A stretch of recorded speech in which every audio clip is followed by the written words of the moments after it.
Hello everyone, welcome back to my another new mini blog. তো আজকে ছিল খাটচি মেলার প্রথম দিন।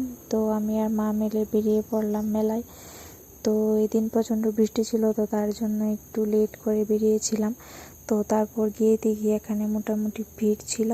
তো তারপর আমরা চলে গিয়েছিলাম আনন্দ মেলার এদিকে। আর এখানে দেখলাম নাগের দোলা শুধু একাই দুলছিল, কোনো মানুষ ছিল না এর মধ্যে, যেহেতু অনেকটা রাত হয়ে গিয়েছিল। তো তারপর আমরা চলে গিয়েছিলাম সোজা মন্দিরের দিকে। তো তারপর ভিতরের দিকে গিয়ে ঠাকুরকে দর্শন করে তারপর কিছু ফটোশ্যুট করে নিলাম, আর তারপর বেরিয়ে পড়লাম। তো তারপর এদিকে চলছিল সাংস্কৃতিক অনুষ্ঠান। তো তারপর এখানে কিছুক্ষণ অনুষ্ঠান দেখে তারপর চলে গিয়েছিলাম মেলার দিকে। তো তারপর এদিকে খুব সুন্দর সুন্দর লেডিস ব্যাগ বিক্রি করছিল 100 টাকা করে। তো যাই হোক, তো তারপর যেহেতু অনেক রাত্র হয়ে গিয়েছিল, তারপর চলে গেলাম বাড়ির দিকে। আর যাওয়ার সময়টা খেয়ে নিলাম ভাপা পিঠে। তো আজকে এতটুকুই। ভালো লাগলে অবশ্যই লাইক কমেন্ট শেয়ার করে দিও। দেখা হবে নেক্সট আরেকটা ব্লগে। তো আজকে টাটা।